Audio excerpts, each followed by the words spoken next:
오늘은 그 눈과 관련돼서 네. 질문들이 많이 올라온 것들에 네, 대해서 네, 네, 한번 네. 여쭤보는 네, 시간을 네, 가질까 합니다. 네. 예. 상안검 수술은 쌍꺼풀 수술과 다른 건가요? 이런 질문을 주셨는데 이게 저도 제일 많이 받는 질문 중에 하나인 것 같은데요.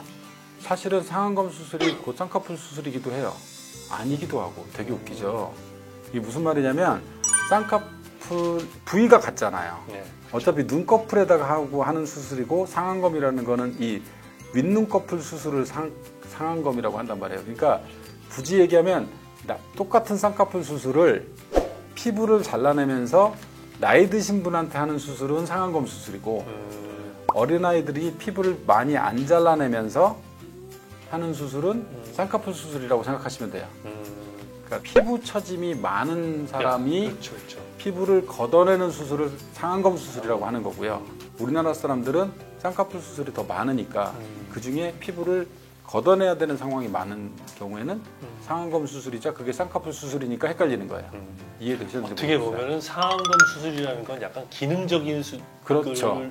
하는 네네네. 거에 가깝고 쌍꺼풀 수술은 약간 예뻐지기 위한 네네네. 미용적인 수술에 가까운 네네네. 그렇게 이해를 하시면 되겠네요. 네네네. 그러니까 같기도 하고 다르기도 다르기도 하고. 네. 오히려 더 헷갈리셨나요? 그렇진 않을 것 같은데.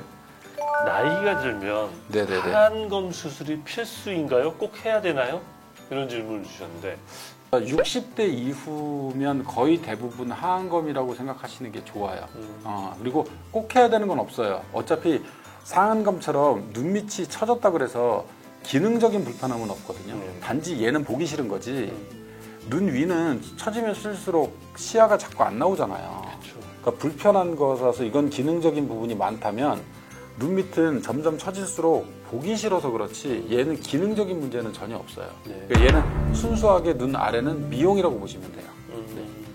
하안검 수술하면 눈이 뒤집힌다. 네, 그런 경우 많죠. 아, 그래요? 네. 오. 그래서 안 뒤집히게 하는 수술 방법이 있어요. 네, 그러니까 당연히 그런 건데 이해를 하시면 되게 간단한 거거든요. 우리 이게 왜 뒤집히는 건지를 아시면 어떻게 하면 안 뒤집히는지가 이해되시는 뒤집혔다는 게 이렇게 된다는 거잖아요. 그쵸, 결국은. 네. 근데 우리 어릴 때 지금도 그런 데가 많은지 모르겠는데 빨래줄이라는 게 있었죠. 예. 빨래줄. 예. 빨래줄이라는 게 있는데 거기다가 무거운 무언가를 뭐 담요 같은 거나 뭐 이불 같은 걸 널면 얘가 축 처지게 되잖아요. 그쵸. 결국은 이게 뒤집힌다는 건 처졌기 때문에 뒤집히는 거거든요. 네. 안 처지면 뒤집힐 일이 없어요. 근데 보통은 얘를 뒤집히지 않게 하려고 당연히 다 조심하겠죠. 그래서 이렇게 당겨요. 바깥쪽으로. 근데 생각해 보세요. 이 빨래가 예. 이렇게 되어 있는데 거기다 빨래를 무거운 걸 이렇게 널었는데 이렇게 당기기만 한다고 이게 안 쳐지나요? 그렇죠, 아니죠. 그렇지 않죠. 결국은 이렇게 중간에 이 나무로 된 거를 이렇게 중간에 이렇게 받쳐서 세웠잖아요. 이렇게. 그렇죠. 그래야 얘가 안 쳐지죠. 똑같아요. 그러니까 얘를 고정을 할 때 외안각 고정술이라고 하는데 여기를 이렇게 고정하는 게 아니라 이렇게 고정하셔야 돼요. 그러면 안 뒤집어져요. 네. 하안검이랑 지방 재배치 수술이 네. 한 번밖에 못 하는 거다. 그런 말이 있는데 그거는 어떻게 돼요? 아, 그렇지는 않아요. 네. 네, 꼭 안 되는 건 아니고 그렇다고 제가 여러 번 하는 거를 추천드리는 건 아니에요. 네. 여러 번 수술하는 걸 추천드리는 건 아니지만 꼭 한 번만 되는 건 아니고 뭐 한두 번 정도는 더 가능은 해요. 그러니까 무조건 한 번밖에 안 된다라는 거는 아닌 것 같아요. 근데 왜 그런 얘기들이 좀 많이 있는 거예요? 이거 너무 재수없는 얘기라 제가 뭐 얘기 못해 제 입으로. 아, 본인이 잘한다는 얘기인가? 그러니까 그분들은 못 하시나 보죠. 저는 하는데. 재수없으니까 빨리 할게요. 네. 빼기. 이 하안검 수술을 하면 네. 다크서클도 없어지나요? 이런 질문. 그 지방 재배치도 사실은 똑같은 이유고 하안검도 마찬가지인데 네. 다크서클의 원인이 네 가지가 있어요. 네. 하나는 이 지방이 불룩해서 그 밑으로 그늘이 지는 거예요.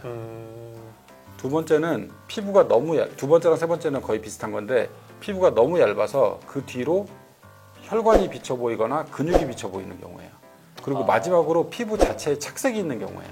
하안검 같은 경우에는 그러니까 애교살이 풀어지면서 주름이 많아졌다 그랬잖아요. 네. 그러면 결국 이 색소의 밀도가 높아지죠. 이해되세요? 네. 그러니까 예. 이게 주름이라고 생각을 하면 색소가 이렇게 밀도가 촘촘하게 있다가 어쨌든 잘라내고 당겼잖아요. 예. 그러면 색소 자체가 착색된 색소가 없어지는 건 아니에요.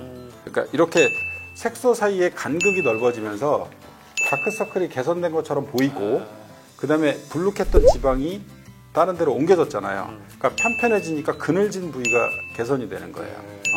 근데 왜 완전히 없어지지 않느냐라고 얘기하시는 분들이 간혹 계시는데 왜냐하면 우리 몸에 원래 색소가 착색이 되어 있는 부위가 세 부위가 있어요. 그게 눈 부위랑 겨드랑이 부위, 사차구니 부위예요. 거기는 다른 데보다 색깔이 원래 진해요. 원래. 피부 자체가? 네, 피부 자체가.